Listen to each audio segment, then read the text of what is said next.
Dan kami meragukan apakah nanti majelis hakim menggunakan kewenangannya untuk memberikan keadilan pada pemberian keputusan kepada terdakwa. Ini yang menjadi persoalan bangsa. Ini bukan hanya persoalan 3 ustadz. Ustadz ini punya muhibbin, punya umat, punya banyak murid-murid yang tersebar di seluruh Indonesia. Jadi kezaliman kepada para ustadz ini juga kezaliman kepada murid-muridnya, juga kezaliman kepada umat, kepada kaum muslimin.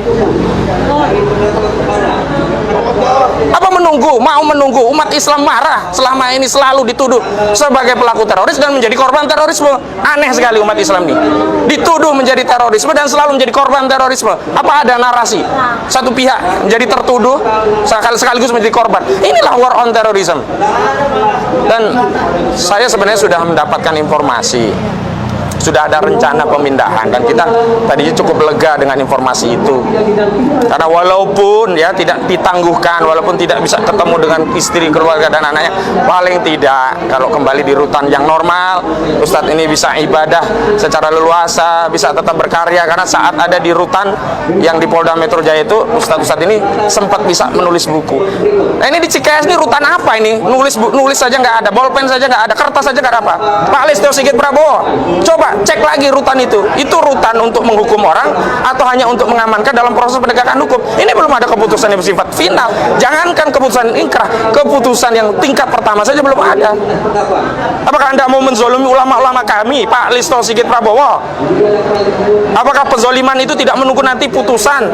Sejak proses pun mau menzolimi ulama-ulama kami. Dan wahai umat Islam ini, yang saya sedih dengan umat Islam ini. Umat Islam itu harus bersatu, harus menolong. Al muslimuna akhul muslim, la yazlimuhu wa la yuslimuhu wa la yahduluhu. Jangan ketika ada penangkapan pada ustadz merasa nyaman, tenang, yang penting bukan saya. Ingat, kalau tidak dilawan ini nanti juga akan melanda atau menangkap semua ustadz-ustadz lainnya.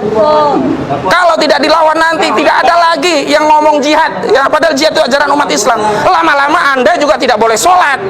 Kenapa? Karena ini sebenarnya ada narasi kebencian terhadap Islam dan kaum muslimin, bukan hanya kepada Ustadz Farid Ogbah, bukan hanya kepada Ustadz Anung Alamat, bukan hanya kepada Ustadz Ahmad Zainan aja.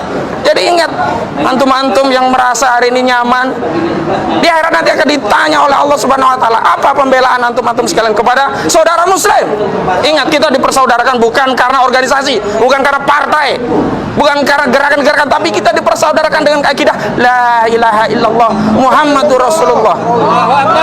Apakah kita mau nanti kelak di akhirat didakwa oleh Allah Subhanahu wa taala apa yang telah engkau lakukan kepada saudara muslim, saudara yang sama-sama mengikrar syahadat asyhadu an la ilaha illallah Muhammadur Rasulullah, lalu kalian diam tidak membela mereka? Karena itu ini masih ada kesempatan kita diberi nyawa, diberi kemudahan, apalagi kita tidak dipenjara. Jangan kalian tidak dipenjara bebas tapi beramal seperti orang yang terpenjara. Antum kaum muslimin yang sekarang ini merdeka harus beramal dengan amalan orang yang merdeka. Jangan kalian ini merdeka tapi beramal seperti orang-orang terpenjara. Allahu Akbar. Takbir. Allahu Akbar. Saya ingin menegaskan bahwa kalau urusan ustadz ini tidak kita bela maksimal, nanti ini akan melanda ustadz-ustadz kita yang lain. Apakah kita ridho? Tentu tidak. Karena itu kita harus menyatukan visi bahwa narasi war on terrorism ini sejatinya adalah war on Islam. Ini memerangi bukan hanya ustadz kita, tapi ini memerangi ajaran Islam, kriminalisasi terhadap ajaran Islam, dan secara umum ini adalah kebencian yang nyata kepada Islam dan kaum muslimin. Takbir. Allah.